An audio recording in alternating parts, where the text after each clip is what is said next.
Hello students, कैसे हैं आप सब। आई एम श्योर आप री नीट के लिए बहुत अच्छे से प्रिपेयर कर रहे होंगे and nothing to worry about. Helix institute की mock re NEET test series के थ्रू हम आपके सारे इंपॉर्टेंट कॉन्सेप्ट्स रिवाइज कर देंगे। माई सेल्फ रमनीत और मैं आपके साथ डिस्कस करने वाली हूँ केमिस्ट्री का मॉक टेस्ट। तो आइए शुरू करते हैं। सबसे पहला क्वेश्चन कहता है 1-नेप्थाइलअमीन और सल्फेनिलिक एसिड इन एसिटिक एसिड किसकी डिटेक्शन के लिए हम यूज करते हैं। बेटे ये पार्ट है सॉल्ट एनालिसिस का और इस टेस्ट का नाम है ग्रिस-इलोस्वे टेस्ट। इस टेस्ट में क्या करते हैं, कोई नाइट्राइट सॉल्ट लेते हैं, nitrite ion is NO2 negative. Nitrite salt में हम डालते हैं एसिटिक एसिड और सल्फेनिलिक एसिड। सबसे पहले नाइट्राइट के साथ एसिटिक एसिड रिएक्ट करता है, क्या बनता है HNO2 नाइट्रस एसिड और एसीटेट आयन। ये जो एसीटेट आयन है ये रिएक्ट करता है सल्फेनिलिक एसिड के साथ। बेटे ये रहा सल्फेनिलिक एसिड, उसका ज्वेटर आयन फॉर्म। इसके साथ रिएक्ट करने वाला है acetate ion. Actually acetate ion NH3 positive के साथ एनायन फॉर्म में कंबाइन कर जाता है। सीधा यहीं लिख देते हैं इसको।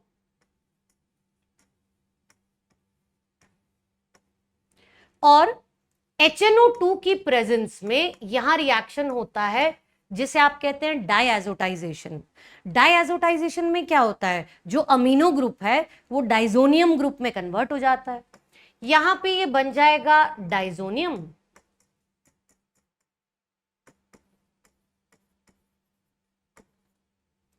और साथ ही साथ ये सल्फोनिक एसिड। इसके बाद हम इसमें डालते हैं 1-नेप्थाइलअमीन।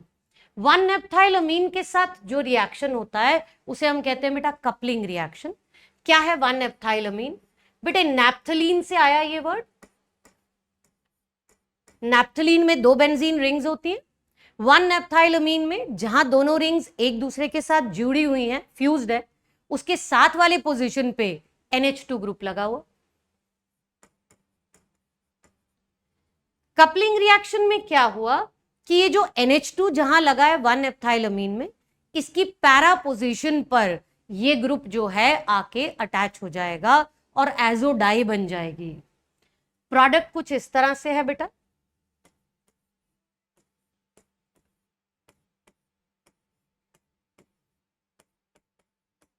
ये इसकी पैरा पोजीशन, यहां पे ये कपल कर गया जो बेंजीन के साथ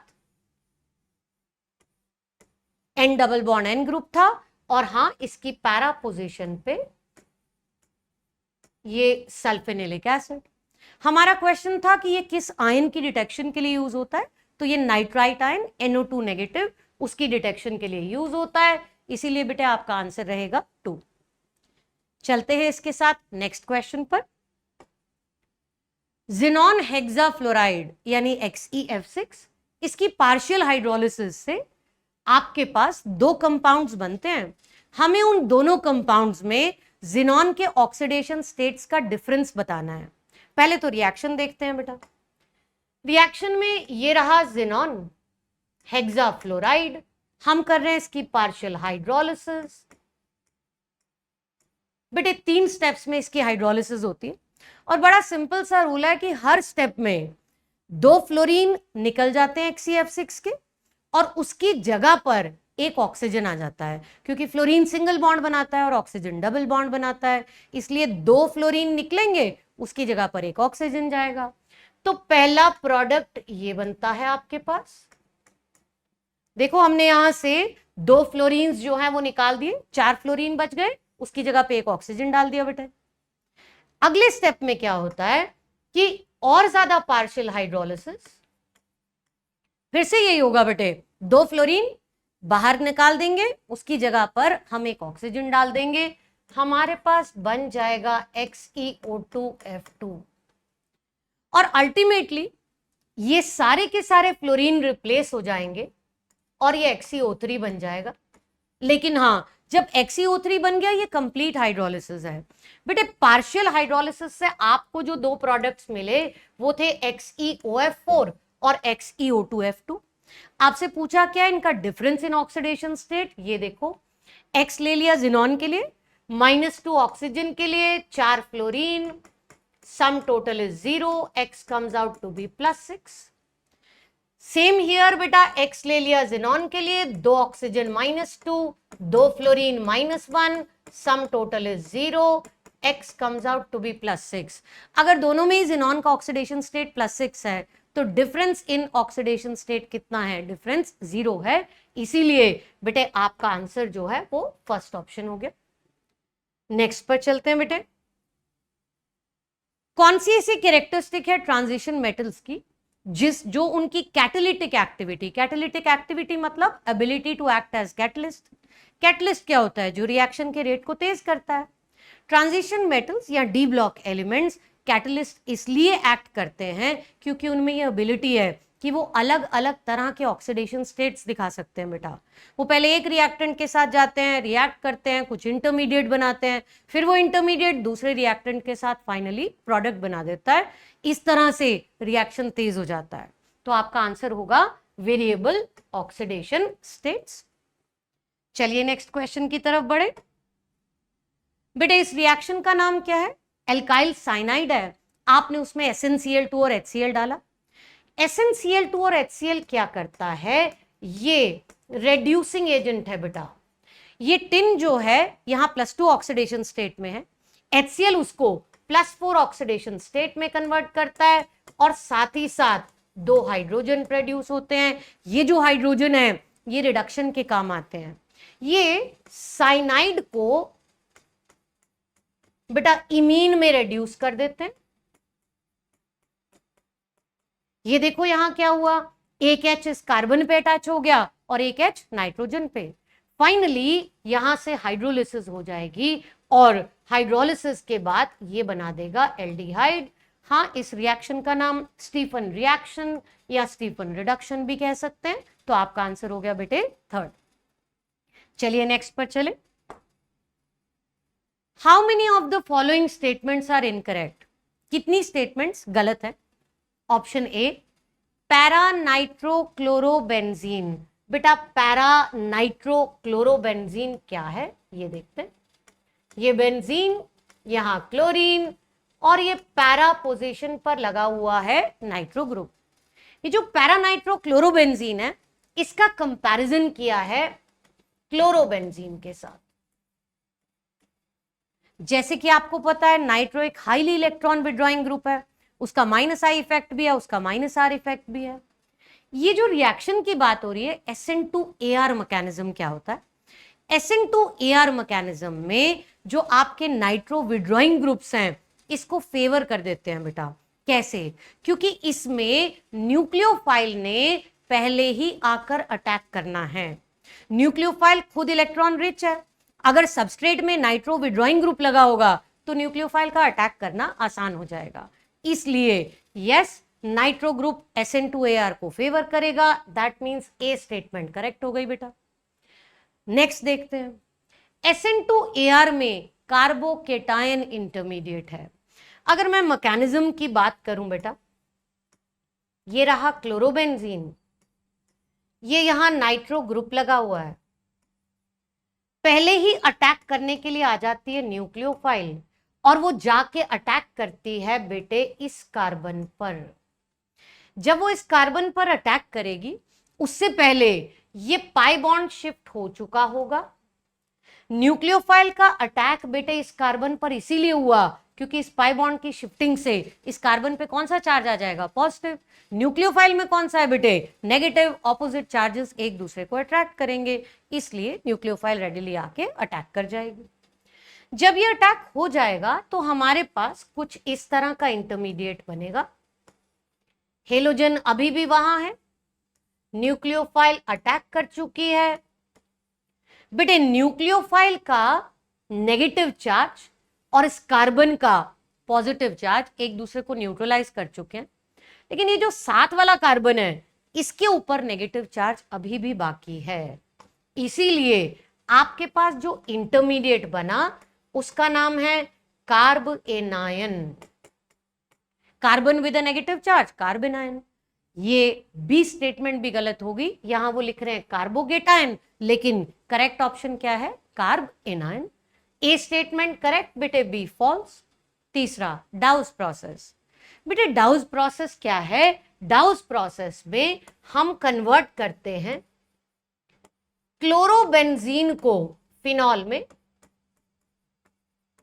by treating it with NaOH, और बाद में उसे हाइड्रोलाइज भी करते हैं बेटा। हाइड्रोलाइज करके फाइनल आपका जो प्रोडक्ट मिलता है वो फिनॉल होता है। तो यहां हम कह रहे हैं कि ये क्लोरोबेंजीन की फॉर्मेशन के लिए यूज होती है, गलत। क्लोरोबेंजीन आगे रिएक्ट करके फिनॉल बनाता है।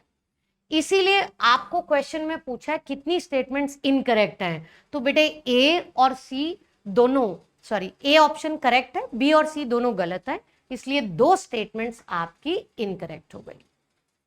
चलते हैं नेक्स्ट क्वेश्चन की तरफ। एक रिएक्शन दिया हुआ है N2 + O2 गिव्स 2NO, और इस रिएक्शन का ये एंथैल्पी चेंज का वैल्यू भी दिया हुआ है, डेल्टा H की वैल्यू गिवन है। कह रहे इसकी रिएक्शन में NO की यील्ड बढ़ानी है, हमें हायर यील्ड चाहिए। हायर यील्ड मतलब ज्यादा अमाउंट NO का कैसे मिलेगा? बेटे ज्यादा अमाउंट NO का ऐसे मिलेगा जब रिएक्शन फॉरवर्ड साइड में जाएगा। अब रिएक्शन को फॉरवर्ड कैसे लेकर जाए? ली चैटेलियर प्रिंसिपल हमें हेल्प करता है इसमें। ली चैटेलियर प्रिंसिपल कहता है कि हमें पहले ये चेक करना पड़ेगा कि रिएक्शन एंडोथर्मिक है या एक्सोथर्मिक। क्योंकि इसका डेल्टा H पॉजिटिव दिया है तो इससे हमें ये पता चलता है कि ये रिएक्शन एंडोथर्मिक है। फॉरवर्ड डायरेक्शन में ये रिएक्शन बेटे एंडोथर्मिक है, और बैकवर्ड में ऑब्वियसली एक्सोथर्मिक होगा, उल्टा चलेगा उससे। अब हम कह रहे हैं टेम्परेचर हाई कर दिया। बेटे हमने टेम्परेचर बढ़ाया, यानी हमने हीट दी। हम हीट देंगे, रिएक्शन उस डायरेक्शन में जाएगा जहां हीट अब्सॉर्ब होती हो। हीट अब्सॉर्ब होना मतलब एंडोथर्मिक डायरेक्शन, और एंडोथर्मिक कौन सी है? फॉरवर्ड। इसका मतलब ए ऑप्शन तो आंसर मिल गया हमें कि हायर टेम्परेचर पर रिएक्शन फॉरवर्ड जाएगा, NO की यील्ड बढ़ जाएगी। आगे देखते हैं, अगर हाई टेम्परेचर पे रिएक्शन फॉरवर्ड जा रहा है तो लो टेम्परेचर पे ऑब्वियसली बैकवर्ड जाएगा। बी ऑप्शन हमारा आंसर नहीं है। सी ऑप्शन कहता है हायर कंसंट्रेशन ऑफ N2। अगर हम N2 मतलब रिएक्टेंट की कंसंट्रेशन बढ़ाएंगे, बेटे हमने बाहर से रिएक्टेंट ऐड कर दिया तो हाँ रिएक्टेंट और ज्यादा रिएक्ट करेगा, रिएक्शन फॉरवर्ड साइड में जाएगा, NO की यील्ड बेटर हो जाएगी। इसका मतलब ये ऑप्शन भी हमारा आंसर है, और बिल्कुल N2 की तरह O2 भी तो रिएक्टेंट है, तो उसके ऐड करने से भी रिएक्शन फॉरवर्ड में ही जाएगा।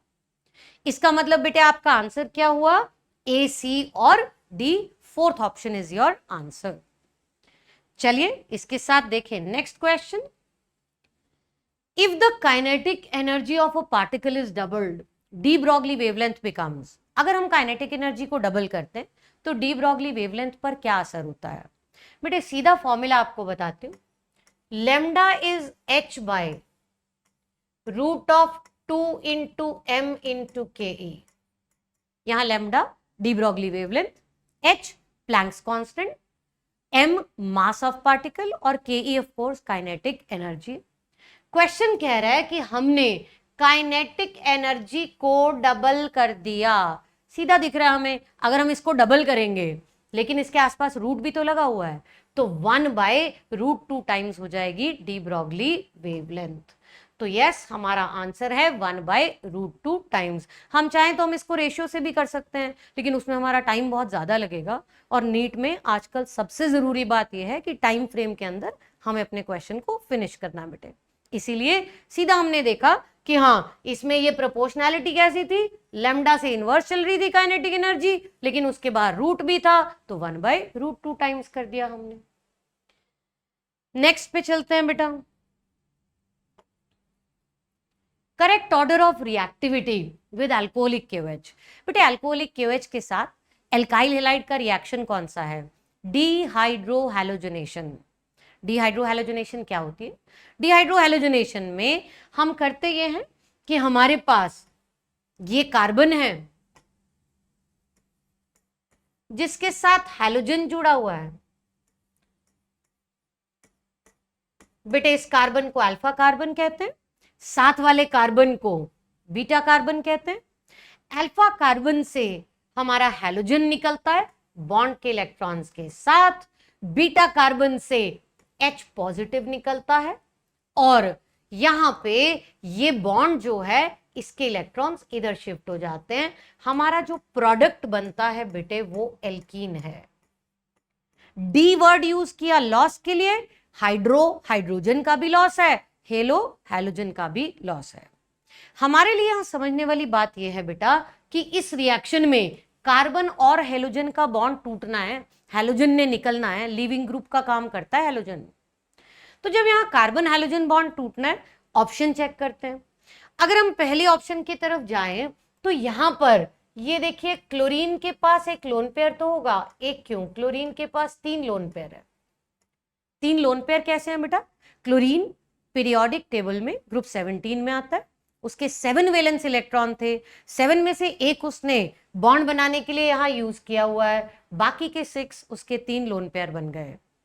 अगर हम ध्यान से देखें तो यहां ये कॉन्जुगेशन आ रही है बेटा, ये देखो डबल बॉन्ड, ये सिंगल बॉन्ड, और इधर आ गया लोन पेयर। कॉन्जुगेशन मतलब मीजोमेरिज्म, रेजोनेंस। ये लोन पेयर जब इधर जाएगा, डीलोकलाइज होगा, तो यहां कार्बन और क्लोरीन का बॉन्ड तो बेटे partial double bond character acquire कर लेगा। जिस बॉन्ड का बॉन्ड ऑर्डर 1 से बढ़ गया, क्यों बढ़ गया? रेजोनेंस की वजह से लोन पेयर हुआ डीलोकलाइज, बॉन्ड में पार्शियल डबल बॉन्ड कैरेक्टर। ये पार्शियल डबल बॉन्ड कैरेक्टर की वजह से इस बॉन्ड का टूटना मुश्किल हो जाएगा। इसीलिए बेटा ये ए वाला जो सब्सटेंस है इसकी रिएक्टिविटी तो सबसे कम हो जाएगी। अब कंपेयर करते हैं बी और सी को। बी एक सिंपल सेकेंडरी हेलाइड है और सी एलाइल हेलाइड है। बेटे एलाइल कैसे? डबली बॉन्डेड कार्बन का साथ वाला कार्बन एलाइल कहलाता है, और एलाइल कार्बोकेटाइन बड़ा स्टेबल बनता है। यहां से ये बॉन्ड टूटेगा और कार्बोकेटाइन बड़ा स्टेबल बनेगा। अगर हम कार्बोकेटाइन से ना भी सोचे तब भी बेटा यहां पे क्योंकि साथ वाला कार्बन sp2 हाइब्रिडाइज्ड है, वो इससे थोड़ी इलेक्ट्रॉन डेंसिटी खींचेगा, तो इस क्लोरीन का निकलना इस कार्बन से इजी हो जाएगा। इसीलिए C सबसे रिएक्टिव होगा, A सबसे कम रिएक्टिव होगा। तो आपका ऑर्डर क्या बना बेटा? C greater than B greater than A। ये आपका आंसर है रिएक्टिविटी टुवर्ड्स अल्कोहलिक KOH के लिए। चलिए नेक्स्ट क्वेश्चन पर चले। हमें मैच करना है कंपाउंड कॉलम 1 में और उसके साथ जो टेस्ट वो दिखाता है। चलो देखें फर्स्ट ऑप्शन, फॉर्मेल्डिहाइड। फॉर्मेल्डिहाइड एक एल्डिहाइड है। राइट साइड पे जो टेस्ट दिए, सबसे पहला है डीएनपी। बेटा डीएनपी क्या है? DNP is dinitrophenyl hydrazine. ये रहा फिनाइल हाइड्रोजीन, इसके 2 और 4 पर 2 नाइट्रो ग्रुप लगे। ये टेस्ट कौन दिखाता है? ये टेस्ट सारी एल्डिहाइड्स और कीटोन्स दिखाते हैं, इसीलिए हाँ फॉर्मेल्डिहाइड डीएनपी टेस्ट दिखा देगा। Next is Fehling's. Fehling test दिखाती है only aliphatic aldehyde. Formaldehyde aldehyde भी है और एलिफैटिक भी है, तो इसलिए हाँ ये डीएनपी टेस्ट भी दिखाएगी, ये फेलिंग टेस्ट भी दिखाएगी। बाइसल्फाइड टेस्ट कौन दिखाता है? बेटा सारे एल्डिहाइड्स और कीटोन्स, एल्डिहाइड्स भी और कीटोन्स भी। फॉर्मेल्डिहाइड एल्डिहाइड है तो हाँ दिखा देगी। Neutral ferric chloride test aldehyde ketone normally नहीं दिखाते, इसलिए इसके साथ ये मैच नहीं होगा। इसके मतलब ये है कि ए के साथ फर्स्ट सेकंड थर्ड हम मैच कर चुके हैं। बी पर चलते हैं। एसीटोन एक कीटोन है और एसीटोन डीएनपी टेस्ट दिखाएगा। हाँ कीटोन्स डीएनपी टेस्ट दिखाते हैं, एल्डिहाइड कीटोन दोनों दिखाते हैं। क्या वो फेलिंग्स टेस्ट दिखाएगा? नहीं, क्योंकि फेलिंग टेस्ट तो बेटे सिर्फ एल्डिहाइड दिखाते हैं, कीटोन्स नहीं दिखाते नॉर्मली, इसीलिए बी के साथ 2 मैच नहीं होगा। बाइसल्फाइड टेस्ट एल्डिहाइड कीटोन दोनों दिखा देते हैं, तो हाँ इसके साथ बाइसल्फाइड टेस्ट भी ये शो कर देगा। कीटोन्स बाइसल्फाइड टेस्ट दिखाते हैं, लेकिन मिथाइल कीटोन्स, वो भी एलिफैटिक वाले। हाँ, ये एलिफैटिक है, इसमें दोनों एल्काइल ग्रुप है। मिथाइल कीटोन मतलब CO के बिल्कुल साथ बेटे CH3 लगाओ। इसका मतलब ये हुआ कि बी के साथ DNP भी मैच हो जाएगा और बाइसल्फाइड भी मैच हो जाएगा, लेकिन फेरिक क्लोराइड मैच नहीं होगा। यहीं से हमें आंसर समझ में आ रहा है बेटा कि ए के साथ 1 2 3, बी के साथ 1 और 3 मैच हो चुका। अगर सी की बात करें तो सी ऑप्शन में कार्बोक्सिलिक एसिड है। कार्बोक्सिलिक एसिड ना तो DNP टेस्ट, ना फेलिंग्स टेस्ट, ना बाइसल्फाइड टेस्ट दिखाते हैं, लेकिन हाँ फेरिक क्लोराइड टेस्ट दिखाते हैं। सी के साथ 4 मैच होगा। अभी तक फर्स्ट और सेकंड ऑप्शंस जो हैं वो सिमिलर हैं, ए बी और सी तीनों यहां करेक्ट आ चुके हैं। सिर्फ हमें अब फोर्थ इसको देखना है बेटा। फोर्थ में ये एसिटोफिनॉन है, कीटोन है, मिथाइल कीटोन भी है, लेकिन एलिफैटिक नहीं है ना, क्योंकि यहां ये बेंजीन रिंग आ गई है। बेटे एलिफैटिक मिथाइल कीटोन्स जो हैं वही दिखाते हैं बेसिकली बाइसल्फाइड टेस्ट, इसलिए थर्ड के साथ ये मैच नहीं होगा। तो आपका आंसर हो गया सेकंड ऑप्शन कि डी के साथ सिर्फ एक ही मैच होगा, वो है DNP test. DNP test aldehyde ketone दोनों दिखा देते हैं।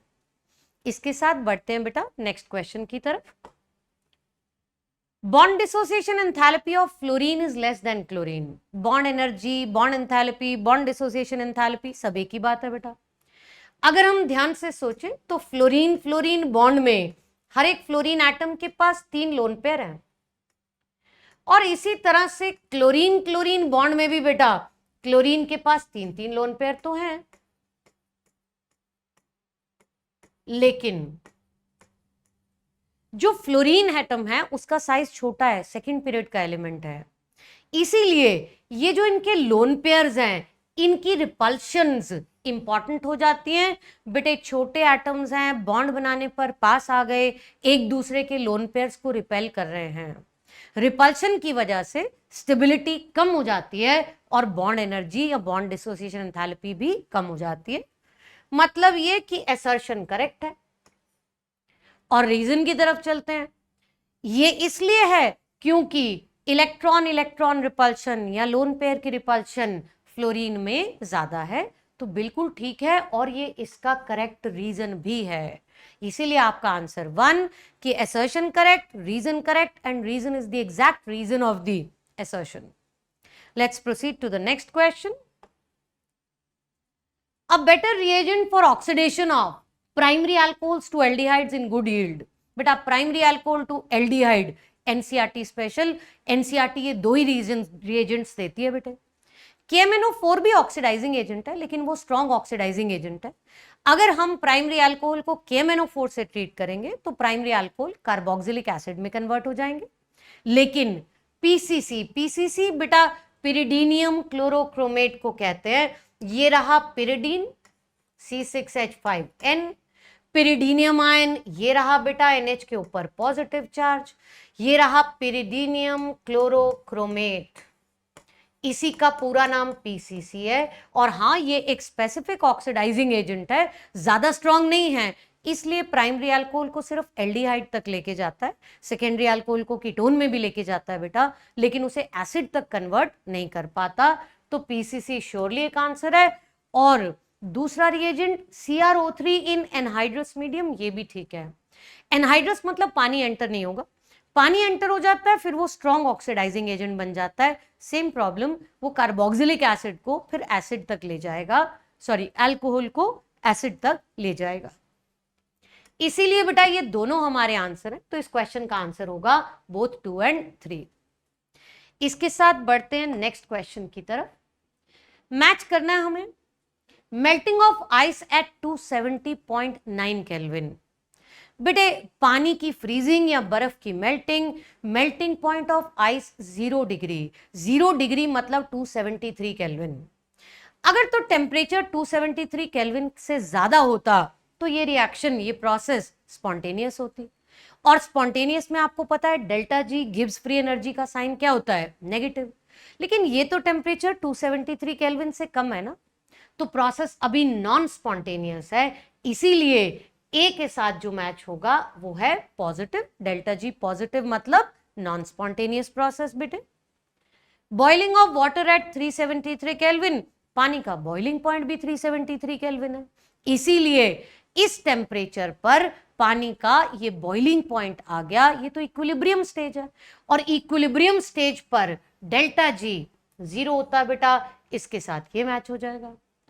और पानी की इवेपोरेशन रूम टेम्परेचर पर, हाँ ये एक स्पॉन्टेनियस प्रोसेस है, रूम टेम्परेचर पर पानी अपने आप देखते हो ना इवेपोरेट कर जाता है, आजकल तो इतनी गर्मी है तो वाटर बहुत रेडिली इवेपोरेट करता है, अदरवाइज भी रूम टेम्परेचर पर ये एक स्पॉन्टेनियस या फिजिबल प्रोसेस है। तो सी के साथ मैच हो जाएगा डेल्टा जी का नेगेटिव होना, इसके मतलब ए के साथ 3 बेटा, बी के साथ 2 और सी के साथ 1, दैट मीन्स हमारा आंसर 4th है। इसके साथ हम चलते नेक्स्ट क्वेश्चन की तरफ। ये क्वेश्चन हमें पूछ रहा है कि करेक्ट ऑर्डर ऑफ एसिडिटी क्या है। देखो ये जो कंपाउंड्स हम कंपेयर कर रहे हैं, एक है बेटे एल्कीन, ये है अगेन एल्कीन, ये एल्काइन है, और ये है टर्मिनल एल्काइन। बेटा टर्मिनल एल्काइन किसको बोलते हैं? टर्मिनल एल्काइन बोलते हैं अगर ट्रिपली बॉन्डेड कार्बन आखिरी कार्बन है, उस पर एक हाइड्रोजन है, तो इसे हम टर्मिनल एल्काइन बोलते हैं। और दूसरी भी हमारे पास टर्मिनल एल्काइन यानी इथाइन है। एसिडिक कैरेक्टर कैसे सोचें? एसिडिक कैरेक्टर या एसिडिटी मतलब H पॉजिटिव ने निकलना है बेटा। H पॉजिटिव कैसे निकलेगा? बॉन्ड जितना पोलर होगा H पॉजिटिव का निकलना उतना ही आसान हो जाएगा। बॉन्ड की पोलैरिटी कैसे डिसाइड होगी? बॉन्ड की पोलैरिटी डिसाइड होगी इलेक्ट्रोनेगेटिविटी से।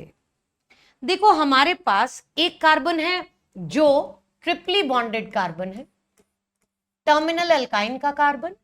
बेटे ये कार्बन sp हाइब्रिडाइज्ड है।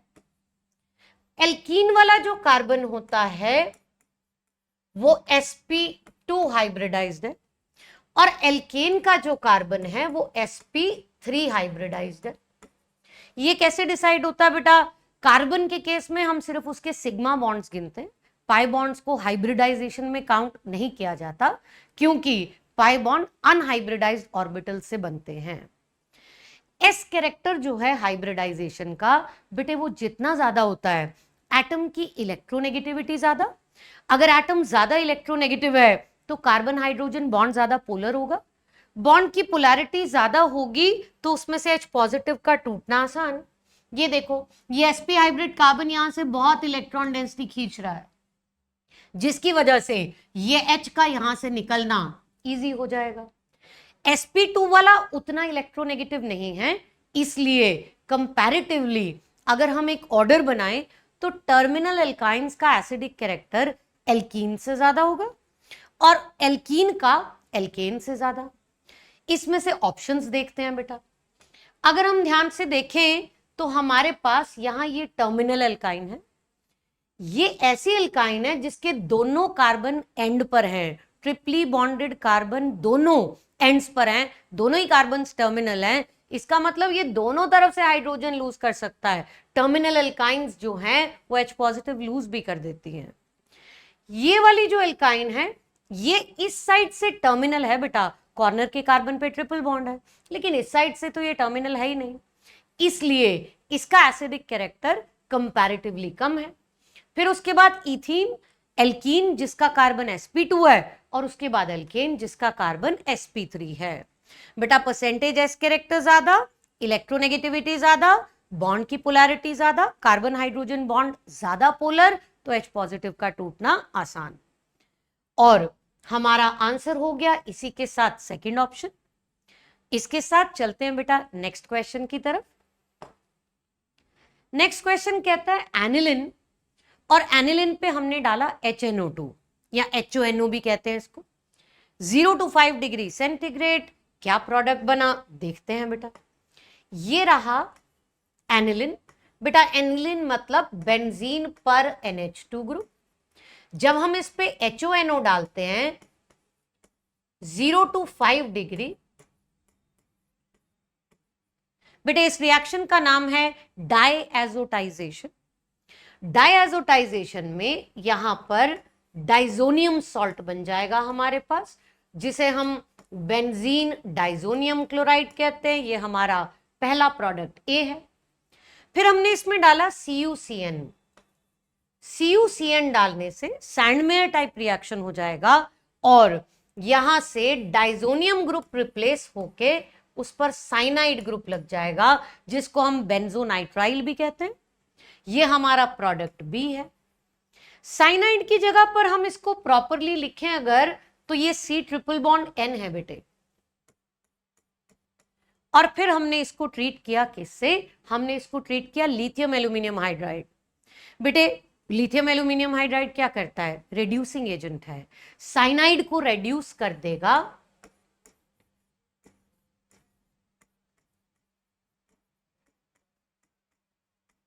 CH2NH2 में प्राइमरी अमीन बन गई। ये कैसे हुआ बेटे? ये ऐसे हुआ, ये रेड्यूसिंग एजेंट था, इसने हाइड्रोजन दिए। आप देखो इस कार्बन को भी 2 हाइड्रोजन लग गए, इस नाइट्रोजन को भी 2 हाइड्रोजन लग गए, तभी तो जो ट्रिपल बॉन्ड है वो सिंगल बॉन्ड में चेंज हो गया। अब इस कार्बन और नाइट्रोजन के बीच में सिंगल बॉन्ड है। हमारा आंसर क्या बना बेटे? हमारा आंसर बना C6H5CH2NH2, जिसको हम बेंजाइल अमीन भी कहते हैं बेटा। इसके साथ चलते हैं हम नेक्स्ट क्वेश्चन पर। Enthalpy of vaporisation is 63 kilojoule per mole. Entropy आपको पूछी हुई है बेटा, और लिक्विड का बॉइलिंग पॉइंट भी दिया है। देखो एंथैल्पी चेंज यानी डेल्टा H हमको गिवन है, वो है 63, लेकिन बेटे यूनिट पे ध्यान देना, ये किलोजूल में है और हमने इसको पहले कन्वर्ट कर लेना। बेटे 63 इंटू 1000, अब ये जूल पर मोल में आ गया। हमें पूछा एंट्रोपी चेंज, लेकिन उससे पहले बॉइलिंग पॉइंट TB, ये हमको गिवन है बेटे 357 डिग्री सेंटीग्रेड। इंपॉर्टेंट, पहले से कन्वर्ट करेंगे बेटे केल्विन में। वो कैसे? इसमें 273 ऐड कर दिया। जब हमने इसमें 273 ऐड कर दिया तो ये 630 केल्विन बन गया। एंट्रोपी चेंज निकालने के लिए सीधा formula, enthalpy change by boiling point, enthalpy of vaporisation by boiling point. ये लीजिए, ये 63,000 और ये 630, आपका सीधा आंसर आ गया बेटे 100 यूनिट जूल पर केल्विन पर मोल। ये आपका यूनिट है, दैट मींस आंसर हो गया सेकंड ऑप्शन। नेक्स्ट क्वेश्चन की तरफ बढ़ते। नेक्स्ट क्वेश्चन कहता है 2 सिस्टम्स हैं और दोनों में आयोडीन वेपर्स लिए और आयोडीन वेपर्स को कंडेंस करके सॉलिड आयोडीन में कन्वर्ट कर दिया सिस्टम 2 में। एक में आयोडीन वेपर्स हैं बेटा और एक में सॉलिड आयोडीन है। अब क्वेश्चन क्या पूछ रहा है? हमने उन्हीं वेपर्स को कंडेंस किया, इस पे ध्यान देना। Mass of iodine in system 1 is greater then in system 2। बेटे जब सेम वेपर्स को कंडेंस किया है तो मास या वेट थोड़ी चेंज होगा, इसलिए पहला ऑप्शन गलत है। दूसरा ऑप्शन वॉल्यूम, अरे एक सॉलिड है और एक वेपर्स है, गैस का या वेपर्स का वॉल्यूम बेटे ज्यादा होता है ना एज कंपेयर टू सॉलिड, इसलिए अगर हम ये कहें कि दोनों का वॉल्यूम इक्वल है, ये भी गलत हो जाएगा। लेकिन नंबर ऑफ मॉलिक्यूल्स तो सेम ही रहेंगे। क्यों सेम रहेंगे बेटे? सेम अमाउंट को ही तो कंडेंस किया आपने, तो number of molecules will remain the same, इसलिए आंसर आपका 3 रहेगा।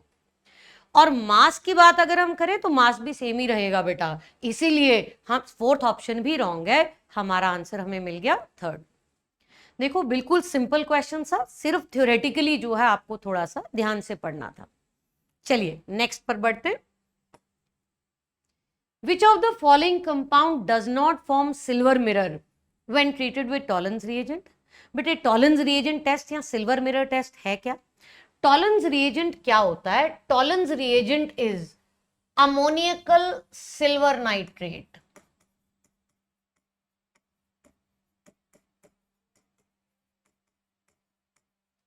टॉलेंस रिएजेंट या सिल्वर मिरर टेस्ट कौन दिखाता है? बेटे एल्डिहाइड्स दिखाती। और अगर हम ध्यान से देखें तो फर्स्ट ऑप्शन तो एल्डिहाइड ही है। हाँ, ये दिखा देगी टॉलरेंस टेस्ट, लेकिन हमें ऐसा कंपाउंड ढूंढना है जो टॉलरेंस टेस्ट नहीं देता, तो फर्स्ट ऑप्शन हमारा आंसर नहीं है। सेकंड वाला देखने में तो एल्डिहाइड नहीं लग रहा, लेकिन अगर हम ध्यान से देखें तो ये एक इनॉल है बेटा। इनॉल क्या होता है बेटे? अगर डबली बॉन्डेड कार्बन पर OH ग्रुप लगा हुआ है तो इसे हम इनॉल कहते हैं। अब ये इनॉल है, लेकिन मोनोकार्बोनिल कंपाउंड्स में इनॉल टॉटोमराइज करके कीटो फॉर्म बनाती है। वो कैसे? ये देखिए, यहां से ये H पॉजिटिव निकलेगा, बॉन्ड के इलेक्ट्रॉन बेटे इधर चले जाएंगे, यहां से ये शॉर्टकट में बता रही हूं आपको, ये पाई बॉन्ड समझ लीजिए पोलराइज हो गया, और ये H पॉजिटिव जो है इसके ऊपर आके अटैक कर गया। इससे जो इसका टॉटोमर प्रोडक्ट बना वो देखते हैं, CH3, C double bond O, CH2, CH3। ध्यान से देखें तो ये कीटोन बन गया बेटा। कीटोन्स जो हैं नॉर्मली नहीं दिखाते टॉलरेंस टेस्ट, इसलिए ये डेफिनेटली हमारा आंसर है। लेकिन हम थर्ड और फोर्थ ऑप्शन में भी ट्राई जरूर करेंगे कि वो कैसे आंसर है। बेटे सेम थिंग, ये भी तो इनॉल है, यहां से आपने H पॉजिटिव तोड़ा, ये पाई बॉन्ड के इलेक्ट्रॉन आपने इधर शिफ्ट किए, H पॉजिटिव का अटैक करवाया, तो आपके पास जो इसका कीटो फॉर्म मिला वो देखिए क्या है, वो ये है CH डबल बॉन्ड O। अगर हम ध्यान से देखें तो ये भी तो एल्डिहाइड बन गया है, तो ये टॉलरेंस टेस्ट दिखाएगा। और फोर्थ ऑप्शन तो हमें क्लियरली नजर आ रहा है कि ये एल्डिहाइड ग्रुप है, ये भी टॉलरेंस टेस्ट देगा। कौन टॉलरेंस टेस्ट नहीं देगा बेटे? सेकंड ऑप्शन टॉलरेंस टेस्ट नहीं देगा, क्योंकि वो इनॉल टॉटोमराइज करके कीटोन बना, एल्डिहाइड नहीं बनी, और टॉलरेंस टेस्ट नॉर्मली एल्डिहाइड्स देते हैं। चलते हैं बेटा नेक्स्ट क्वेश्चन की तरफ। ये लीजिए next question, what is true when pure enantiomer? Pure enantiomer मतलब जो ऑप्टिकली एक्टिव है लेकिन कोई एक इनैंशोमर है, या तो वो डेक्स्ट्रो है या लिवो, या उसकी कॉन्फ़िगरेशन R है या S, कोई एक इनैंशोमर जो है वो प्रेजेंट है। किसका? 1-फिनाइल इथेनामीन। देखते हैं, पहले तो ये बनाते हैं बेटा। अगर इथेनामीन बनानी है वो ये रही, और 1 पोजीशन पर एक फिनाइल ग्रुप यानी बेंजीन रिंग भी लगी हुई है। ध्यान से देखा जाए तो हाँ, इसमें ये बेटे कायरल सेंटर है, इसीलिए ऑप्टिकली एक्टिव है, इसका एक आइसोमर प्रेजेंट है। हमने इसको ट्रीट किससे किया बेटे? हमने इसको ट्रीट किया NaNO2 और HCl।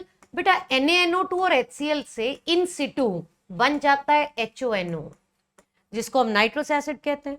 नाइट्रस एसिड के साथ एलिफैटिक प्राइमरी अमीन का रिएक्शन कुछ इस तरह से है कि पहले डाइजोनियम सॉल्ट बनता है, मगर डाइजोनियम सॉल्ट अनस्टेबल होने की वजह से कार्बोकेटायन की फॉर्मेशन हो जाती है। शॉर्टकट में ये कि पहले स्टेप में NH2 टूटता है और इंटरमीडिएट इज अ कार्बोकेटायन। ध्यान देंगे तो कार्बोकेटायन उसी कार्बन पर बन रहा है जो कायरल सेंटर था बेटा। ये देखो, ये कायरल सेंटर था और इसी पर अब पॉजिटिव चार्ज आ गया है, कार्बोकेटायन बन गया है, NH2 निकल चुका है, बेंजीन रिंग उसी तरह से लगी हुई है। अब इसके बाद जो है इस पे OH नेगेटिव अटैक करता है। लेकिन समझने की बात यह है बेटे कि ये पॉजिटिवली चार्ज कार्बन तो sp2 हाइब्रिडाइज्ड है, और sp2 हाइब्रिडाइज्ड में ज्योमेट्री होती है ट्राइगोनल प्लेनर। अगर मॉलिक्यूल प्लेनर है और अब उसके ऊपर OH नेगेटिव न्यूक्लियोफाइल अटैक करने के लिए आ रही है, तो वो दोनों तरफ से कर सकती है, फ्रंट साइड से भी और बैक साइड से भी। अगर आगे से अटैक करेगी मतलब जहां से NH2 निकला उसकी जगह पर OH आ गया, इसे कहते हैं रिटेंशन ऑफ कॉन्फ़िगरेशन। और अगर बैक साइड से अटैक करेगी तो जहां से NH2 निकला OH उससे ऑपोजिट साइड्स पे अटैक करेगा, यानी कॉन्फ़िगरेशन ऑपोजिट हो जाएगी, इसे कहते हैं इन्वर्जन। अगर फ्रंट और बैक दोनों तरफ से अटैक हो सकता है तो इन्वर्जन रिटेंशन दोनों हो सकती हैं। इसीलिए product is a racemic mixture, dextro levo दोनों आइसोमर बनेंगे बेटा और प्रोडक्ट एक रेसिमिक मिक्सचर होगा। हाँ, प्रोडक्ट बनेगा तो यही कि इस पर OH लग जाएगा, अल्कोहल की फॉर्मेशन हुई, लेकिन रेसिमिक मिक्सचर, बेटे प्लस माइनस इकट्ठे लिखा मतलब डेक्स्ट्रो और लिवो दोनों आइसोमर हैं, तो हाँ हमारे पास प्रोडक्ट रेसिमिक मिक्सचर है। और है क्या प्रोडक्ट?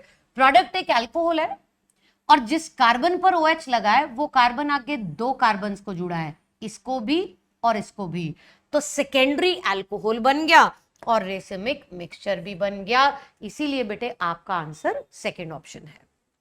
इसके साथ हम चलते नेक्स्ट क्वेश्चन की तरफ। Which of the following statement is correct about the reaction given below? Iron में ऑक्सीजन डाला Fe2O3 बना। पहला ही ऑप्शन बेटे, टोटल मास जितना रिएक्टेंट्स का है, ये total mass of reactants is equal to total mass of products. हाँ, इसी को तो कहते हैं law of conservation of mass. So first option जो है वो हमारा करेक्ट है। मोल कंसेप्ट के चैप्टर में बिल्कुल शुरू में आप ये लॉज पढ़ते हैं, तो बिल्कुल simple law of conservation of mass, total mass of iron and oxygen in the reactants is equal to total mass of iron and oxygen in the product. Next question की तरफ चलेंगे बेटे। Fructose gives positive Felling's test. Yes, fructose Felling's test देता है। Felling's क्या? Tollens test, Benedict's test भी देता है। Why? बेटे बेसिकली रेड्यूसिंग शुगर्स इन्हीं को तो बोलते हैं जो Fehling's Tollens Benedict test positive देती है या फेलिंग्स टॉलरेंस बेनेडिक्ट रिएजेंट्स को रिड्यूस कर देती हैं। लेकिन फ्रक्टोज कैसे रिड्यूस करेगा भाई? फ्रक्टोज तो एक कीटोन है, जबकि रेड्यूसिंग शुगर्स जो हैं वो तो जनरली एल्डिहाइड्स हैं। देखो, अगर हम ग्लूकोज, फ्रक्टोज और मैनोज में कंपेयर करें, मैं पहले सिर्फ ग्लूकोज और फ्रक्टोज में आपको कंपेयर करके बताती हूँ। बेटे फ्रक्टोज का पहला कार्बन CH2OH है और दूसरा कार्बन C डबल बॉन्ड हो। बाकी के कार्बन ग्लूकोज और फ्रक्टोज के ओपन चेन स्ट्रक्चर में सेम होते हैं, तो मैं इकट्ठे लिख देती हूं। CHOH है बेटा 3 और एक लास्ट में CH2OH। ये मैंने जो बनाया ये फ्रक्टोज है। वैसे तो ये कीटोन है, लेकिन कीटोन कैसे दिखाएगा अब हमें ये समझना। बेसिकली होता क्या है कि इन टेस्ट के लिए आप एल्कली डालते हैं और एल्कली डालने से होता क्या है कि फ्रक्टोज आइसोमराइज करके ग्लूकोज बना देती है। वो कैसे? अगेन इसमें टॉटोमराइजेशन का कंसेप्ट है। आप ध्यान से देखो, यहां ये C डबल बॉन्ड O है, लेकिन यहां पे ये CH2OH ग्रुप है।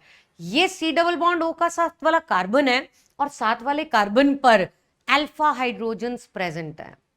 होगा क्या, यहां से ये H निकलेगा, एक हाइड्रोजन यहां देखिए अलग से बना देती हूं।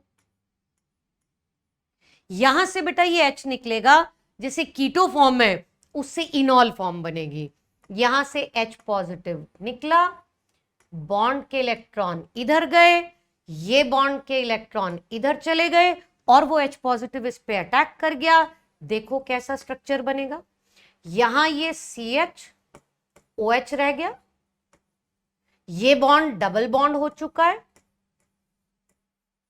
बाकी के कार्बन्स को कुछ नहीं हुआ, वो उसी तरह से हैं।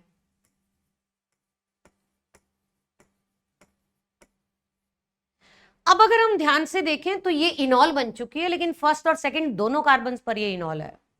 बट अगर ये फर्स्ट और सेकंड दोनों पे इनॉल है, तो अगर इसे वापस टॉटोमराइज करना है तो हाँ, सेकंड कार्बन से भी कर सकती है, लेकिन फर्स्ट से भी तो कर सकती है। अगर फर्स्ट से टॉटोमराइज करेगी तो देखो किस तरह का प्रोडक्ट जो है आपके पास बनेगा। फर्स्ट से टॉटोमराइज करने के लिए यहां से इनॉल से वापस उसने कीटो बनना है, तो ये इनॉल के OH का H पॉजिटिव निकल जाएगा।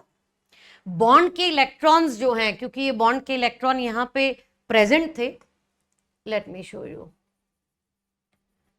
देखो ये OH बॉन्ड था बेटे, यहां से ये इलेक्ट्रॉन्स H पॉजिटिव निकला, बॉन्ड के इलेक्ट्रॉन इधर चले गए और ये जो बॉन्ड है वापस पोलराइज हो गया। ये हाइड्रोजन इस कार्बन पे जाके अटैक कर देगा।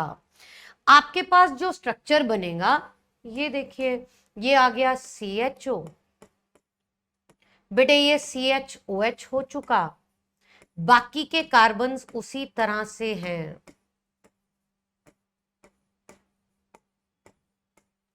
और बेटे अगर हम ध्यान से देखें तो ये जो बन चुका ये ग्लूकोज है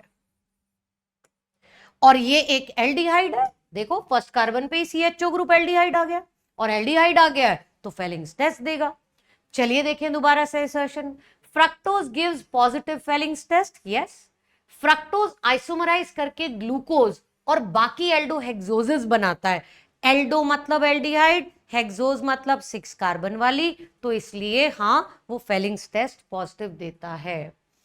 बेटा दोनों करेक्ट है और रीजन भी उसका एग्जैक्ट रीजन है, इसीलिए हम इसका आंसर देंगे फर्स्ट ऑप्शन। इसके साथ हम बढ़ेंगे नेक्स्ट क्वेश्चन की तरफ।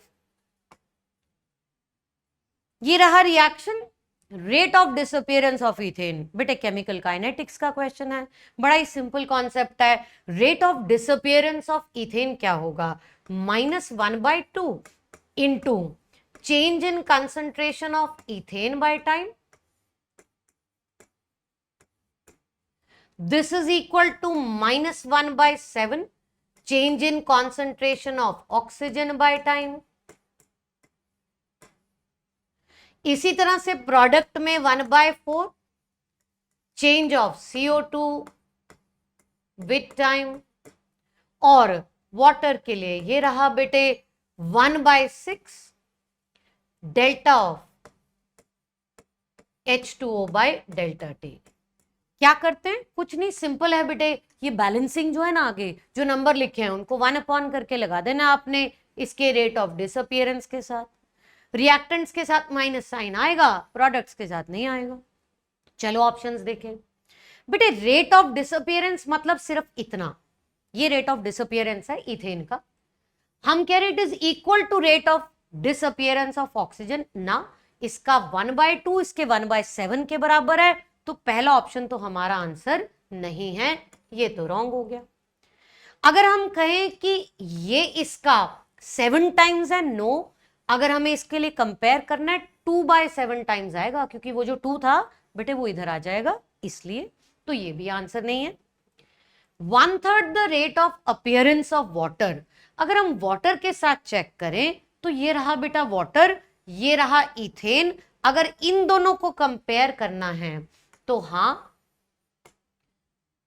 इन दोनों के लिए बेटा ये जो 2 है वो उधर आके 2/6 हो जाएगा, और 2/6 मतलब 1/3, तो हाँ ये हमारा आंसर हो गया। Delta of C2H6 by delta T, this is equal to 2/6 को हम 1/3 लिख देंगे, H2O बाय डेल्टा T। ठीक है बेटे, तो ये आपका आंसर है थर्ड ऑप्शन। इसके साथ हम बढ़ेंगे नेक्स्ट क्वेश्चन की तरफ। How many of the following orders of lattice energy are correct. Lattice energy कैसे कंपेयर करते हैं बेटा, लैटिस एनर्जी आयनिक कंपाउंड्स के लिए होती। लैटिस एनर्जी जो है बड़ा सिंपल सा रूल है, directly proportional to charge, inversely proportional to size. मतलब अगर आयंस का चार्ज ज्यादा होगा तो लैटिस एनर्जी ज्यादा, लेकिन अगर आयंस का साइज छोटा होगा तो लैटिस एनर्जी ज्यादा होगी। पहला ऑप्शन देखते हैं बेटा, फर्स्ट ऑप्शन में बेरियम ऑक्साइड, कैल्शियम ऑक्साइड। देखो ऑक्साइड ऑक्साइड तो कॉमन है, जो कॉमन है उसको थोड़ी कंपेयर करोगे, आप कंपेयर करोगे डिफरेंट चीजों को। एक केटाइन है आपके पास बेरियम +2 और एक केटाइन है कैल्शियम +2। बेटे दोनों का चार्ज तो सेम है और दोनों एक ही ग्रुप के मेंबर्स भी हैं। कैल्शियम का साइज छोटा, बेरियम का साइज बड़ा। बेटे जिसका साइज छोटा उसकी लैटिस एनर्जी ज्यादा, तो इस हिसाब से तो कैल्शियम ऑक्साइड की लैटिस एनर्जी ज्यादा होनी चाहिए थी। पहला ऑप्शन तो गलत हो गया, ये फॉल्स है। सेकंड पे चलते हैं, NaBr और NaCl। NaBr और NaCl में सोडियम तो कॉमन है, तो कंपेयर किसको करें, कंपेयर करेंगे बेटा ब्रोमाइड और क्लोराइड को। ब्रोमाइड और क्लोराइड में से क्लोरीन छोटा, अगर क्लोरीन छोटा है तो उसकी लैटिस एनर्जी ज्यादा होनी चाहिए थी, तो बी ऑप्शन भी गलत है। सी ऑप्शन कहती है NaCl एंड CaO। CaO के आयन्स हैं कैल्शियम +2, ऑक्सीजन -2। NaCl के आयन्स हैं बेटे Na पॉजिटिव और Cl नेगेटिव। ध्यान से देखो, यहां केटायन एनायन दोनों के चार्जेस ज्यादा हैं और वहां दोनों के चार्जेस कम। बट एक चार्ज डोमिनेंट फैक्टर होता है लैटिस एनर्जी में, क्योंकि कैल्शियम और ऑक्साइड दोनों के चार्जेस ज्यादा हैं, इसलिए कैल्शियम ऑक्साइड की लैटिस एनर्जी ज्यादा है NaCl से। दैट मीन्स आपके पास ये करेक्ट है।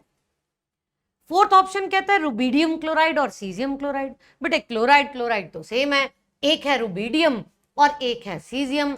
ये रहा रुबीडियम केटायन, ये रहा सीजियम, ये भी एक ही ग्रुप के मेंबर हैं, ग्रुप 1 एल्कली मेटल्स। रुबीडियम का साइज छोटा होता है, तो हां, जिसका साइज छोटा उसकी लैटिस एनर्जी ज्यादा। तो ए और बी दोनों गलत हैं, हमें करेक्ट पूछी थी, कितनी करेक्ट है? ये करेक्ट है बेटा सी और डी ऑप्शंस। इसके साथ नेक्स्ट क्वेश्चन बेटे, lithium ion is the weakest oxidizing agent while lithium is the most powerful reducing agents in aqueous solution। बिल्कुल ठीक है बेटा। अगर हम इलेक्ट्रोकेमिकल सीरीज, रेडॉक्स रिएक्शन या इलेक्ट्रोकेमिस्ट्री दोनों में पढ़ते हैं, हम इलेक्ट्रोकेमिकल सीरीज की बात करें तो लिथियम सबसे पहले आता है। हाँ, लिथियम सबसे अच्छा रेड्यूसिंग एजेंट है। रेड्यूसिंग एजेंट दूसरे को रेड्यूस करेगा, खुद की क्या होगी? ऑक्सीडेशन। इसलिए लिथियम का बेटा ओपी सबसे ज्यादा है, इसलिए आसानी से ऑक्सीडाइज हो जाता है, दूसरे को आसानी से रिड्यूस करता है। ये करेक्ट है। अच्छा, अगर जिसकी ऑक्सीडेशन आसानी से हो जाती है, अगर मैं कह रही हूं लिथियम से लिथियम पॉजिटिव बहुत इजीली बन जाएगा, तो फिर लिथियम पॉजिटिव से लिथियम तो बहुत मुश्किल से बनेगा ना। तो ये भी करेक्ट है कि lithium ion weakest oxidising agent है, इसकी रिडक्शन होने के चांस बहुत ही कम हैं। तो स्टेटमेंट 1 तो हो गई करेक्ट। अब चलते हैं स्टेटमेंट 2 की तरफ। मेटल्स लाइक प्लैटिनम और gold are used as inert electrodes which provide their surface for oxidation or reduction reactions and not for conduction of electrons। नहीं भाई, इलेक्ट्रोड का तो काम ही यही होता है। इलेक्ट्रोड जो है कंडक्शन के लिए तो देते हैं अपना सरफेस, और इनर्ट का मतलब है वो रिएक्शन में पार्टिसिपेट नहीं करेगा बेटे। इसीलिए इनका ये कहना कि ये जो है पार्टिसिपेट करेंगे और कंडक्शन नहीं करेंगे, ये स्टेटमेंट गलत हो जाएगी। Statement 1 is correct but statement 2 is incorrect. इसीलिए बेटे आपका आंसर हो गया ये थर्ड ऑप्शन। इसके साथ हम बढ़ेंगे नेक्स्ट क्वेश्चन की तरफ। Correct decreasing order of tendency of elements to form M-3 ion. देखो -3 आयन कैसे बनता है? इलेक्ट्रॉन गेन करके। बड़ा सिंपल है, जिसकी इलेक्ट्रोनेगेटिविटी जितनी ज्यादा है उसका नेगेटिवली चार्ज आयन बनाने की टेंडेंसी भी ज्यादा। Simply down the group electronegativity जो है वो कम हो जाती है, क्योंकि इलेक्ट्रोनेगेटिविटी डिक्रीज करती है, इसीलिए -3 आयन बनाने की टेंडेंसी भी डिक्रीज करती है। और ये ग्रुप 15 के एलिमेंट्स नाइट्रोजन, फिर फास्फोरस, फिर आर्सेनिक, फिर एंटीमनी और फिर बिस्मथ। नाइट्रोजन सबसे इलेक्ट्रोनेगेटिव, तो नाइट्राइड आयन N-3 तो बड़ी आसानी से बन जाता है बेटे। चलिए, ये था आपका -3 आयन बनाने की tendency. With this next question, in which of the following molecules methyl shows -I effect. बेटा -I इफेक्ट क्या है? इलेक्ट्रॉन खींचना सिग्मा बॉन्ड में से। अच्छा, -I मतलब अगर CH3 कहीं ऐसे इलेक्ट्रॉन डेंसिटी सिग्मा बॉन्ड से ले रहा होगा तो वो -3 दिखाएगा, -I दिखाएगा, सॉरी बेटे। सिंपल रूल, ये कार्बन sp हाइब्रिडाइज्ड, ये कार्बन sp3 हाइब्रिडाइज्ड, जिसका s कैरेक्टर ज्यादा। बेटे sp हाइब्रिडाइजेशन में 50% s कैरेक्टर है, ये इसमें से इलेक्ट्रॉन डेंसिटी खींचेगा। यहां तो मिथाइल उसको इलेक्ट्रॉन डेंसिटी दे रहा है, तो मिथाइल दे रहा है, मिथाइल का +I इफेक्ट है, -I नहीं है।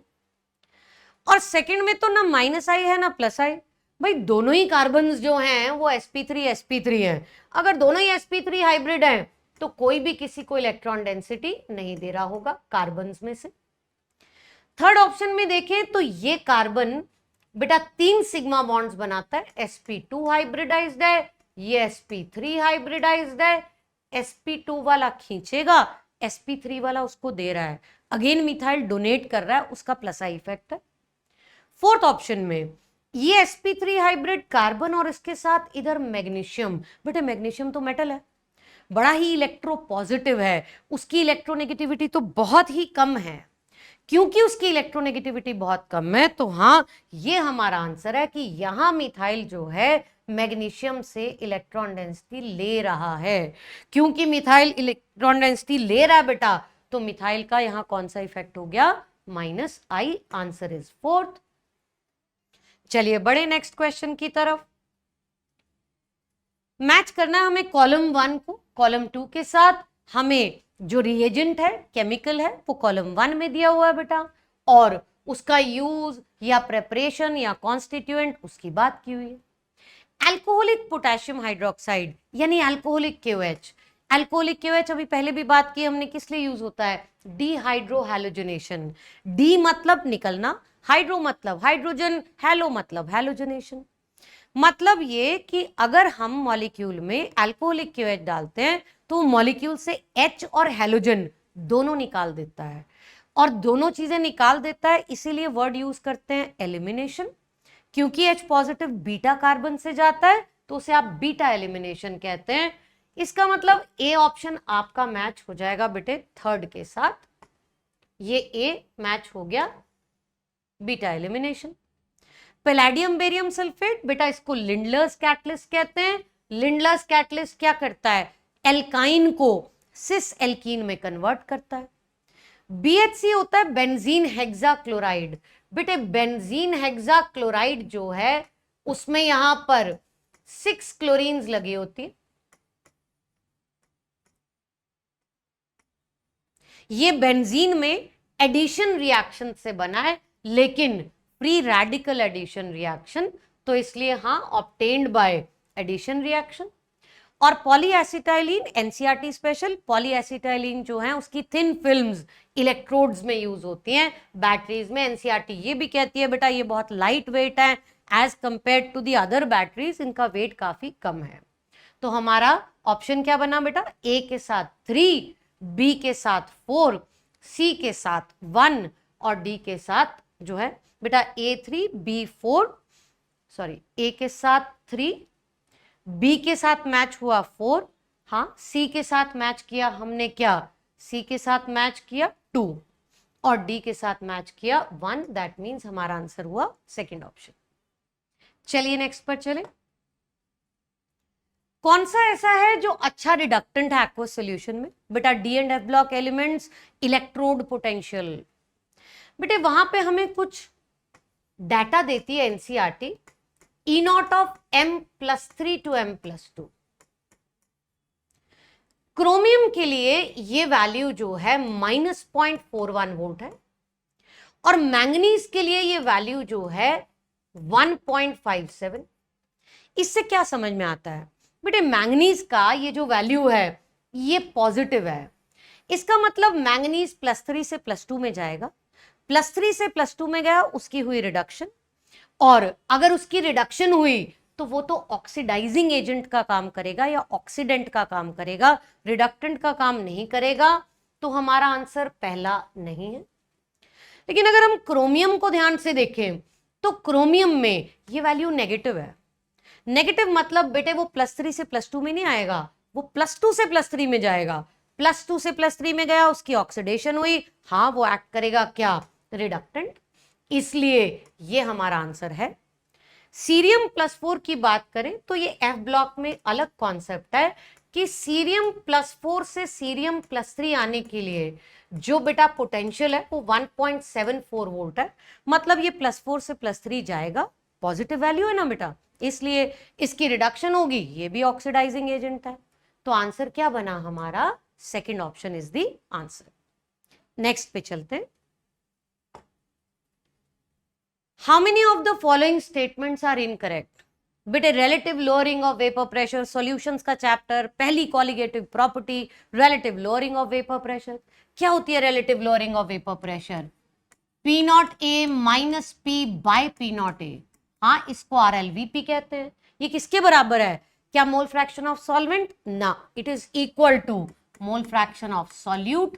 तो पहला स्टेटमेंट गलत है। नेक्स्ट पे चलते हैं। ऑस्मोटिक प्रेशर वाइडली यूज्ड है मॉलिक्यूलर मास पॉलीमर्स के लिए। हाँ, पॉलीमर के लिए भी और बायोमोलिक्यूल्स के लिए भी यूज होता है। बिल्कुल ठीक है, क्योंकि इसे तो किसी भी टेम्परेचर पे मेजर कर सकते हैं ना बेटा, इसलिए। अगर हम ब्लड सेल्स को एक ऐसी सॉल्यूशन में प्लेस करें जिसमें less than 0.9% weight by volume NaCl है, तो वो श्रिंक करेंगे। बेटा ये जो 0.9% वेट बाय वॉल्यूम NaCl है, इसे हम कहते हैं सेलाइन। और जो ह्यूमन आरबीसी हैं वो सेलाइन के साथ आइसोटोनिक होते हैं। आइसोटोनिक मतलब same concentration, same osmotic pressure. अब हम कह रहे हैं ये हमने रखा बेटे आरबीसी, इसकी कंसंट्रेशन 0.91% या 0.9% होती है। बाहर जो हमने सॉल्यूशन रखी उसकी कंसंट्रेशन 0.9% से कम है, लेट्स से 0.8% ले लेते हैं हम। बेटे solvent flows from less concentration to more concentration, इसलिए सॉल्वेंट यहां जाएगा, अंदर जाएगा, एंड ऑस्मोसिस होगी, तो शेल जो है वो श्रिंक नहीं करेगा बल्कि उसकी स्वेलिंग हो जाएगी, इसलिए ये ऑप्शन भी गलत है। A workable porous membrane in reverse osmosis is cellulose acetate. हाँ बिल्कुल जी, एनसीईआरटी स्पेशल है। डिसैलिनेशन ऑफ सी वाटर, यानी सी वाटर को फ्रेश वाटर में कन्वर्ट करने के लिए हम यही यूज करते हैं, इसी मेथड को, रिवर्स ऑस्मोसिस को, और उसमें बिल्कुल यही मेम्ब्रेन यूज होती है। इसका मतलब ये हुआ कि इनकरेक्ट कौन सी है बेटा आपके पास, ए और सी। सो 2 स्टेटमेंट्स आर इनकरेक्ट, आपका आंसर हो गया 1। विद दिस हम चल रहे हैं बेटा नेक्स्ट क्वेश्चन पर। अगर हाइड्रोजन इलेक्ट्रोड है और 2 सॉल्यूशंस में डिप किया बेटा, और एक का pH 3 एक का pH 6, बेटा this is a type of concentration cell. आपके लिए सेल बना देती हूं। ये प्लैटिनम का इलेक्ट्रोड, ये हाइड्रोजन, ये H पॉजिटिव आयन हमने एनोड में रखी लेट्स से C1 और कैथोड में रखी बेटे C2।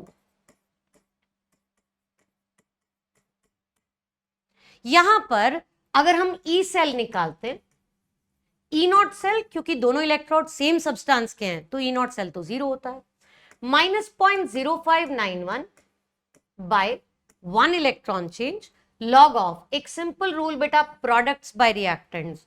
प्रोडक्ट देखना है तो यहां H2 से H पॉजिटिव बन रहा है, प्रोडक्ट यहां C1 है और वहां ये रिएक्टेंट है, इसीलिए हमारे पास ये C1 बाय C2 आ जाएगा। माइनस को प्लस कर देते हैं हम यहां पे,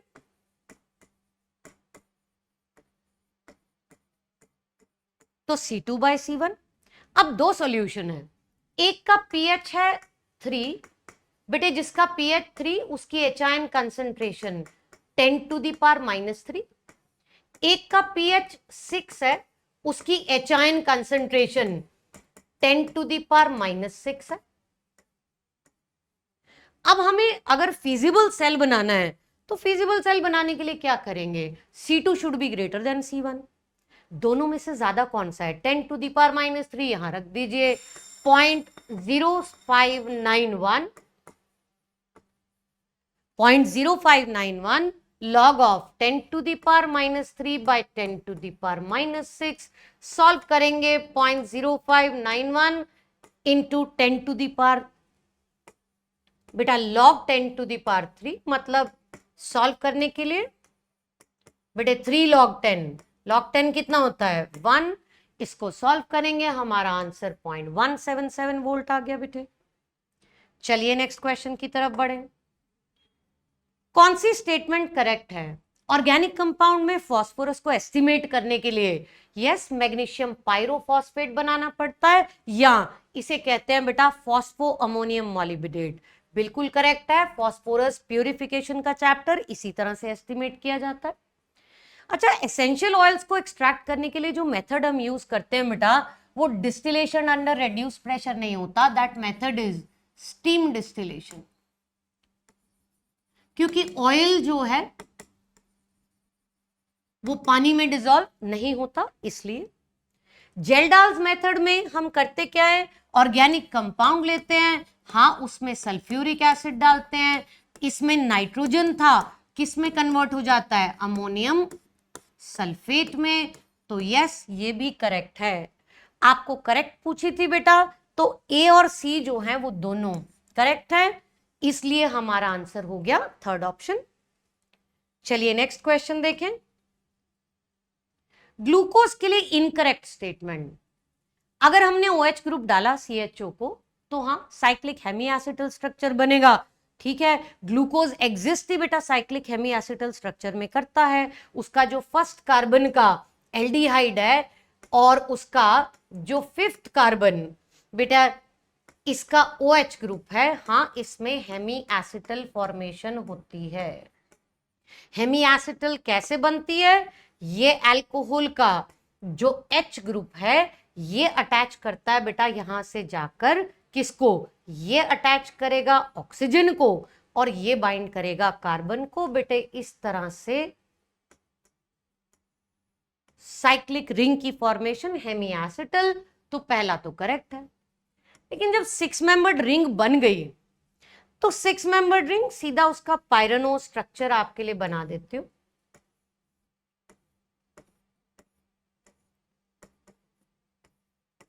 ये ग्लूकोज का साइक्लिक स्ट्रक्चर बना दिया बेटा हमने।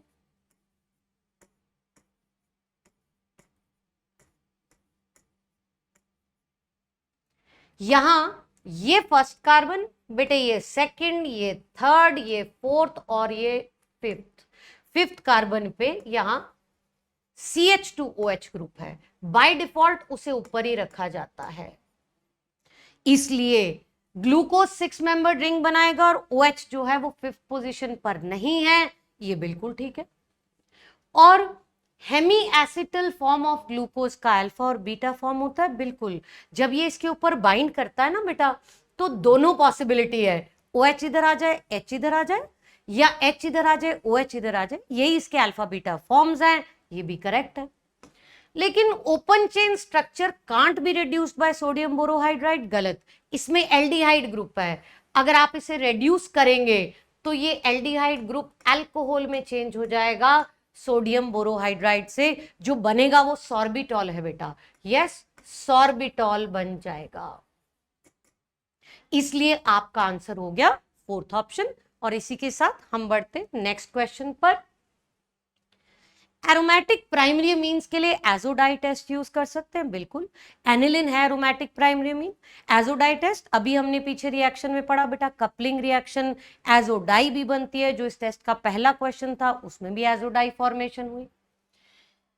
एनिलिन नाइट्रस एसिड के साथ रिएक्ट करती है, नाइट्रस एसिड NaNO2 और HCl के साथ जनरेट होता है और डाइजोनियम सॉल्ट, अगेन ये भी हम इसी टेस्ट में कर चुके हैं। हाँ एनिलिन में हम जब HONO डालते हैं तो बेंजीन डाइजोनियम क्लोराइड बन जाता है, करेक्ट है, ये डाइजोनियम सॉल्ट बन गया। बेंजीन डाइजोनियम क्लोराइड बीटा नेप्थॉल के साथ एजोडाई या कलर डाई देती है बेटा, जैसे हमने 1 नेप्थाइलमीन पढ़ा था वैसे ही बीटा नेप्थॉल है। बीटा नेप्थॉल मतलब जहां रिंग्स जुड़ी हैं उससे एक कार्बन छोड़ के, ये वाला कार्बन छोड़ के यहां पर आपका OH ग्रुप लगा होता है, यस इसमें कपलिंग रिएक्शन हो जाता है, तो आपका आंसर हो गया first, all these statements are correct. Next question, water के स्ट्रक्चर की बात कर रहे हैं बेटा। वाटर में ऑक्सीजन पर 2 लोन पेयर और 2 बॉन्ड पेयर होते हैं, और यहां अगर हम ऑक्सीजन की हाइब्रिडाइजेशन देखें तो वो sp3 है। हमसे पूछा है हाइब्रिडाइज्ड ऑर्बिटल, बेटा sp3 मतलब एक s और 3 p ऑर्बिटल्स मिक्स होंगे तो 4 हाइब्रिडाइज्ड ऑर्बिटल हो गए। लोन पेयर की बात करें तो ऑक्सीजन पर 2 लोन पेयर है।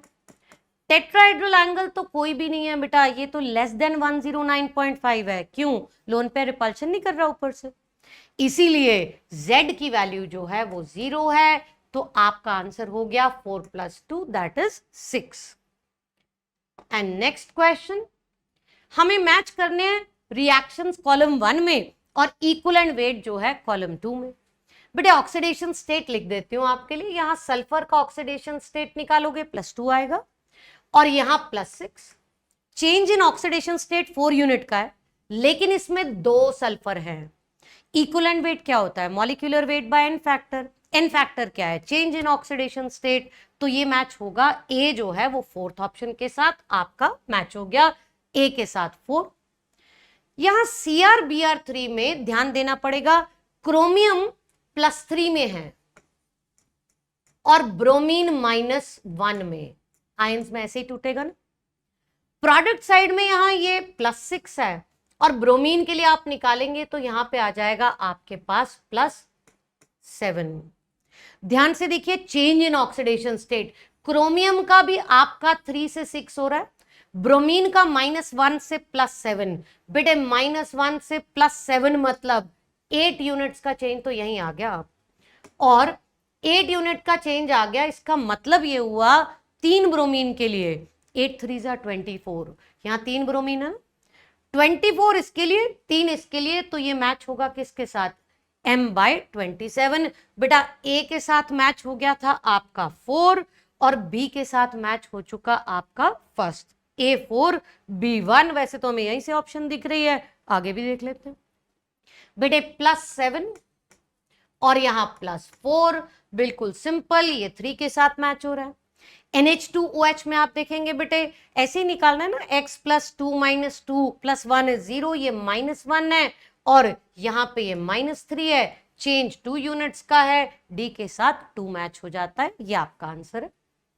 चलिए नेक्स्ट देखें, होमोलेप्टिक। बेटे हमें कॉम्प्लेक्सेस बनाने की भी जरूरत नहीं, होमोलेप्टिक मतलब जिसके सारे लिगेंड सेम हैं। ध्यान से देखो, इसमें कौन कौन से लिगेंड है? अमीन भी है, कार्बोनेटो भी है, ये तो नहीं है होमोलेप्टिक। यहां हमारे पास अमीन भी है, एक्वा भी है, ये भी नहीं है होमोलेप्टिक। लेकिन यहां ऑक्सिलेटो ही है, एक ही टाइप के लिगेंड है, तो this is a homoleptic complex. 4th में भी बेटा अमीन और क्लोराइडो, साथ में नाइट्राइटो भी है, इसलिए एक से ज्यादा तरह के लिगेंड्स हैं, they are not homoleptic. Next question, NaCl की एक्वस सॉल्यूशन है, उसका पीएच पूछा है, पर ध्यान देने की बात यह है बेटा, Kw ये रहा। देखो अगर Kw 10⁻⁻12 है तो pKw 12 हो जाएगा, और pH जो है न्यूट्रल pH, देखो NaCl एक स्ट्रॉन्ग एसिड स्ट्रॉन्ग बेस का सॉल्ट है, उसकी सॉल्यूशन न्यूट्रल ही होनी है, एक तरह से हमें यहाँ न्यूट्रल pH ही निकालना है, और न्यूट्रल pH होता है बेटे हाफ ऑफ pKw, इसका मतलब हमारा आंसर हो गया 6। नेक्स्ट क्वेश्चन देखते हैं जी, half life is independent of concentration of reactants in first order reaction। बिल्कुल बेटे, टी हाफ का फॉर्मूला फर्स्ट ऑर्डर के लिए 0.693/K, रेट कांस्टेंट, काइनेटिक्स का चैप्टर, हाँ इंडिपेंडेंट होती। Concentration of reactant may not effect the rate of reaction. हाँ, कई ऐसे रिएक्शंस हैं बेटा जिनमें रेट लॉ में कोई रिएक्टेंट आता ही नहीं है, जरूरी थोड़ी है, वो तो सिर्फ एलिमेंट्री रिएक्शन में होगा ना कि सारे रिएक्टेंट्स रेट लॉ में आएंगे, तो ये भी करेक्ट है। फ्रैक्शनल ऑर्डर में भी एलिमेंट्री और कॉम्प्लेक्स, ये गलत हो गया बेटा। देखो अगर फ्रैक्शनल ऑर्डर है तो उसे कॉम्प्लेक्स होना ही पड़ेगा, क्यों? क्योंकि एलिमेंट्री के लिए बेटे ऑर्डर और मॉलिक्यूलैरिटी सेम होते हैं, लेकिन मॉलिक्यूलैरिटी तो कभी फ्रैक्शनल हो ही नहीं सकती ना, इसलिए wrong statement. Units of rate of reaction depend on order. ध्यान से देखिए, रेट लिखा है, रेट कांस्टेंट नहीं। रेट कांस्टेंट होता तो ये करेक्ट हो जाती, लेकिन वहां तो रेट के यूनिट तो वही होते हैं, कंसंट्रेशन बाय टाइम यूनिट, इसलिए बेटा ये भी गलत है। आपको पूछा था करेक्ट, तो ये 2 स्टेटमेंट्स पहले वाली करेक्ट है। नेक्स्ट क्वेश्चन बेटा, BCl3। बेटे BCl3 का स्ट्रक्चर सिंपल, 3 क्लोरीन, बोरोन के पास कोई लोन पेयर भी नहीं है, 3 बॉन्ड पेयर, ऑक्टेट कंप्लीट नहीं है। ऑक्टेट कंप्लीट नहीं है तो इसे हम कहेंगे इलेक्ट्रॉन डेफिशिएंट। SiCl4 में 4 बॉन्ड पेयर है,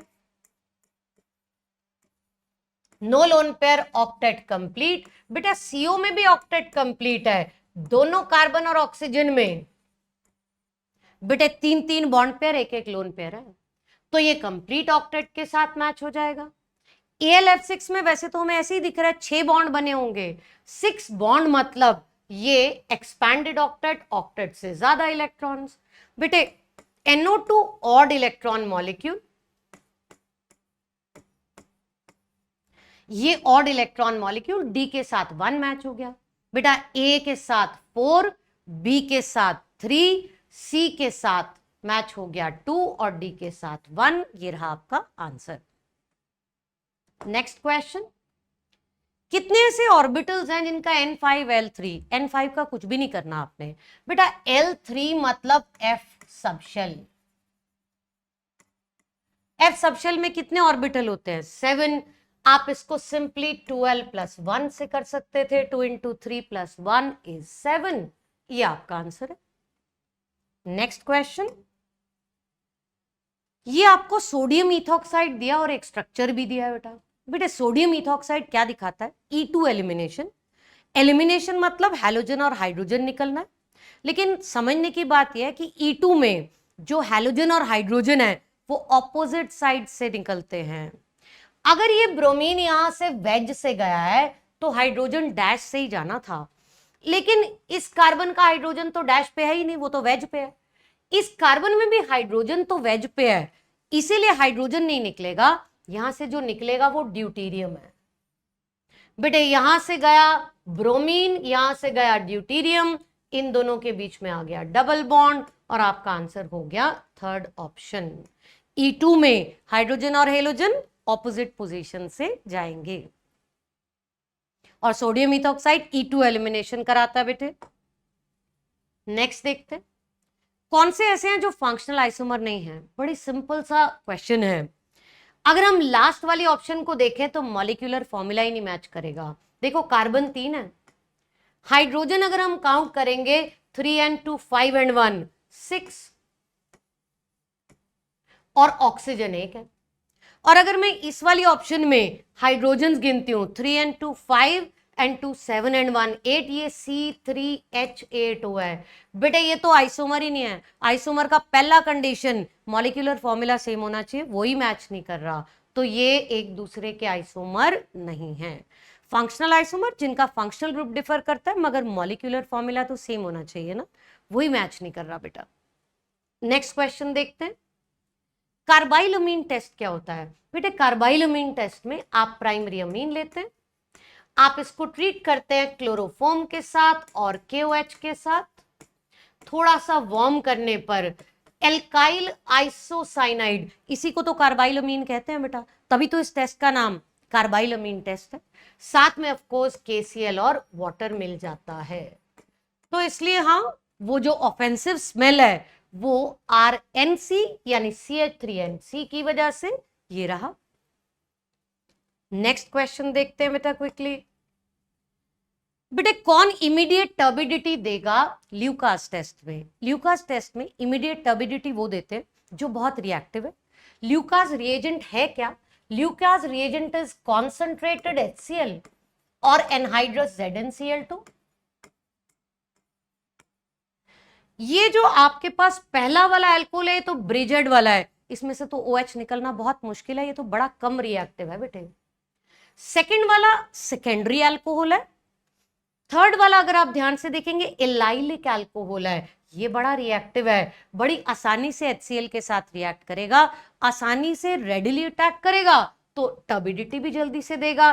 रिएक्शन क्या है? कुछ नहीं, अल्कोहल HCl के साथ रिएक्ट करता है, टर्बिडिटी या प्रेसिपिटेट RCl के ही तो प्रेसिपिटेट बनते हैं हमारे पास, हाँ ये प्रेसिपिटेट इजीली बन जाएंगे। चलिए लास्ट 2 क्वेश्चंस देखें क्विकली। कॉलम्स मैच करने हैं बेटा। पहले वाले में अगर हम ध्यान से देखें तो केटाइन एनायन दोनों ही कॉम्प्लेक्सेस हैं बेटा। अगर केटाइन एनायन दोनों कॉम्प्लेक्सेस हैं तो ऐसे वाले जो कोऑर्डिनेशन कॉम्प्लेक्सेस हैं वो दिखाते हैं क्या? Coordination isomerism. यस, इसमें कोऑर्डिनेशन आइसोमेरिज्म है बेटे। दूसरे वाले में आपके पास ये NO2 है बेटा। NO2 एक एम्बिडेंटेट लिगेंड है, ऐसा लिगेंड जो 2 तरह से अटैक कर सकता है। डोनर एटम इसका नाइट्रोजन भी हो सकता है और ऑक्सीजन भी, और इस तरह के लिगेंड्स जो हैं ऐसे कॉम्प्लेक्सेस लिंकेज आइसोमेरिज्म दिखाते हैं, तो ये मैच हो गया इसके साथ। वाटर एक सॉल्वेंट की तरह भी एक्ट कर सकता है तो बाहर आ सकता है, सॉल्वेट आइसोमेरिज्म दिखाएगा बेटा। और लास्ट वाला जो है ये MAA होल ट्वाइस, इसकी mirror image non super imposable बनेगी, कोई प्लेन ऑफ सिमेट्री भी नहीं है, इसलिए ये ऑप्टिकल आइसोमेरिज्म दिखाएगा। इसके अकॉर्डिंग हमारा आंसर हो गया A3, B के साथ 1, C के साथ 2 और D के साथ 4, दैट मीन्स आंसर इज 1। और हम चलते हैं अपने लास्ट क्वेश्चन की तरफ। बेटे प्रोडक्ट की बात की हुई है, अगर हम यहां देखें तो वाटर अटैक कर रहा है, यहां पे क्लोरीन निकलेगा, वाटर अटैक करेगा। वाटर एक वीक बेस, वीक न्यूक्लियोफाइल है, this is a case of solvolysis. और क्योंकि ये वीक बेस, वीक न्यूक्लियोफाइल है बेटा, तो ये एलिमिनेशन करा नहीं पाएगा, सब्सटीट्यूशन कराएगा, वो भी SN1 मैकेनिज्म से। SN1 में इंटरमीडिएट इज अ कार्बोकेटायन, क्योंकि इसका इंटरमीडिएट कार्बोकेटायन है तो आपके पास बीच में कार्बोकेटायन बनेगा।